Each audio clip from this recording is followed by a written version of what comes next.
কিছু কিছু জিনিস যা কখনো পুরনো হয় না, পুরনো হয়ে গেলেও সেগুলো নতুনের মতো রাখতে ইচ্ছে করে। আসসালামু আলাইকুম, কেমন আছেন সবাই? আলহামদুলিল্লাহ, আমরা সবাই ভালো আছি। তো ঈদে যেহেতু আর বেশি দিন বাকি নেই, তো একটু একটু করে ঘরের সব কাজ করে নিচ্ছি। তো বিছানার চাদরটা হচ্ছে আজকে উঠিয়ে নতুন বিছানার চাদরটা বিছিয়ে নেব।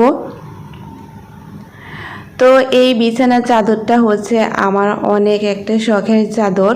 এটা খুব বেশি একটা বিছানো হয় না। এই চাদরটার বয়স 6 বছর প্লাস। তো এই চাদরটা হচ্ছে আমার বাবা আমাকে দিয়েছিলেন। যখন আমার ছেলে হয় তখন তো আমি আমার বাবার বাড়িতে গিয়েছি, আর যখন বাবার বাড়ি থেকে শ্বশুর বাড়িতে আসি ছেলে হওয়ার পর, তখন হচ্ছে গিয়ে আমার বাবা এটা কিনে দিয়েছিল আর বলেছিল আমি যাতে শ্বশুরবাড়িতে এসে এই চাদরটা বিছাই, কারণ তার নাতিকে যারা দেখতে আসবে, বাবাদের বাড়িতে যারা আসবে তারা এসে যাতে পুরনো চাদর বিছানো না দেখে।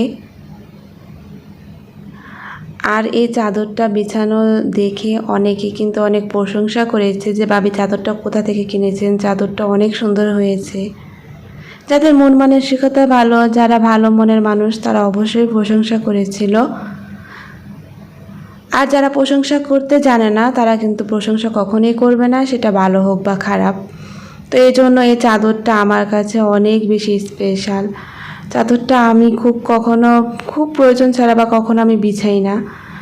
তো আজকে বিছালাম, আপনাদের সাথে কথাগুলো শেয়ার করলাম। আসলে বাবাদের ভালোবাসা না কখনো বোঝা যায় না। বাবাদের ভালোবাসাই জানি কেমন, তারা শুধু দিতে জানে। তারা চেষ্টা করে তার সন্তানদের সব চাহিদা পূরণ করতে, কিন্তু আমরা সন্তানরা কি তা পারি?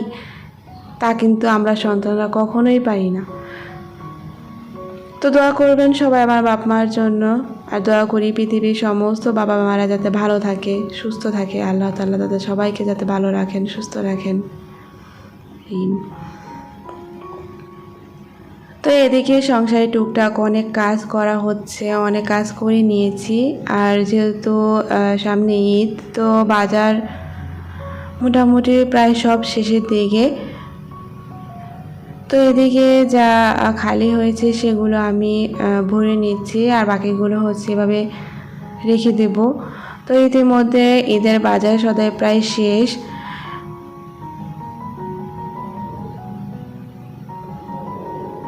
তো আমি একটু একটু করে হচ্ছে সংসারের সব কাজগুলো করে নিয়েছি।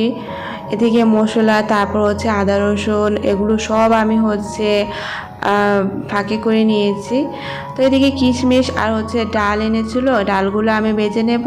আর হচ্ছে কিশমিশ আর বাদাম হচ্ছে আমি কিছুটা এখান থেকে নিয়ে নেব, কারণ ঈদের দিন হচ্ছে ছেলেকে রোস্ট রান্না করে দেব সকালে, রোস্ট আর পোলাও। তো আলহামদুলিল্লাহ আমাদের কিন্তু কোরবানির গরু চলে এসেছে বাসায়।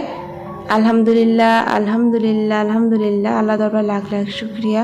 তো আমি কিন্তু ইচ্ছা করলে সেটা দেখাতে পারতাম, আমার মনে হয় না সেটা দেখানোর খুব প্রয়োজন আছে, তো সেজন্য আমি সেই ছবিটা শেয়ার করিনি।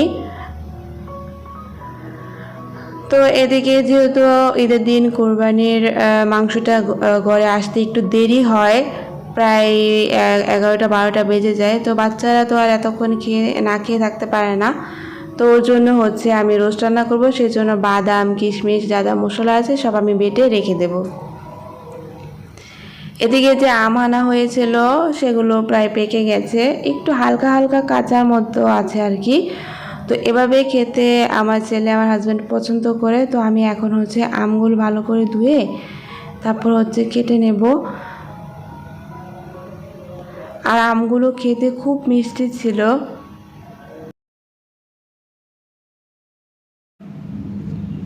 আর এখন হচ্ছে আমি আমগুলো কেটে নিচ্ছি। আর যখন ভিডিও এডিট করতে বসি, যখন ভিডিও স্পিডে দেই, তখন ভাবি যে যদি সত্যি এরকম তাড়াতাড়ি করে কাজটা করা যেত, তাহলে ঘরের সমস্ত কাজ খুব তাড়াতাড়ি শেষ হয়ে যেত, তাই না? তো একটা সংসারে অনেক কাজ থাকে, আর এই 5-6 মিনিটের ভিডিওতে কিন্তু সব তুলে ধরা সম্ভব না। তো যেগুলো মনে হয় যে আপনাদের সাথে শেয়ার করা উচিত বা ভালো লাগবে, সেগুলি হচ্ছে আমি শেয়ার করি।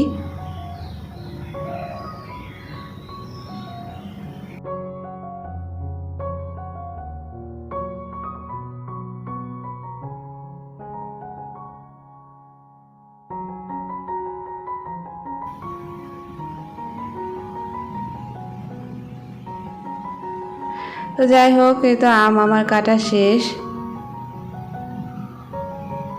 আর বাচ্চাদের ভালো কিছু খেতে দিলে মনে হয় যে না, ভালো কিছু খাচ্ছে এরকম।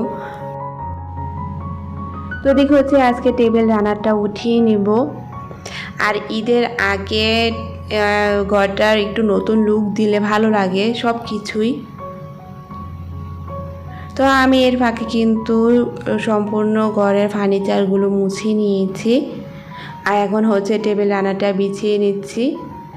তো টেবিল ক্লথটা হচ্ছে আমার বিছানার ইচ্ছা ছিল না, তো ভাবলাম যে বাচ্চারা নষ্ট করে ফেলবে খুব তাড়াতাড়ি, সেজন্য হচ্ছে আমি এটা বিছিয়ে নিচ্ছি। আর আমি যখন নতুন ফ্ল্যাটে আসি তখন টেবিল রান্নাটা সাজাতে আমার বোন আমাকে হেল্প করেছিল। আজকে হচ্ছে আমরা 4 জন মিলে টেবিল ক্লথটা বিছিয়ে নিলাম। আমার ছেলেও কিন্তু আমাকে আজকে হেল্প করেছে। তো যাই হোক, এত সিম্পলভাবে হচ্ছে শুধু রান্নাটাই বিছিয়ে নিয়েছি। আর এখানে আর কিছু রাখিনি, তো হয়তো বা আস্তে আস্তে কিছু একটা রাখা হবে। তো আমি আমার মতো করে হচ্ছে ঘরটা সাজাচ্ছি একটু একটু করে। তো এদিকে ফ্রিজ খালি করছি আর কি, যেহেতু সামনে ঈদ, তো ফ্রিজ তো খালি করতে হয়, তাই না? তো না, সে বিষয়টা ওরকম না। তো আমার ফ্রিজে প্রায় অনেকগুলো চালের গুঁড়া ছিল, গুড় ছিল, যেহেতু ছোটো ফ্রিজ, তো চিন্তা করলাম একটু খালি হোক বা কিছু বানাই, যেহেতু অনেকদিন হচ্ছে বিকেলে নাস্তা বানানো হচ্ছে না। তো সেজন্য হচ্ছে এখানে তেলের পিঠা বানিয়ে নিচ্ছি। আর যেহেতু ফ্রিজে শুধু এগুলো থাকে না, অনেক কিছুই থাকে।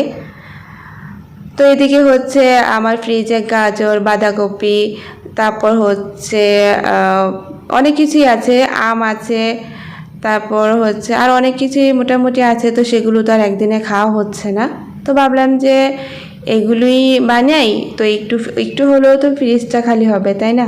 তো সেজন্য হচ্ছে আমি পিঠা বানিয়ে নিচ্ছি।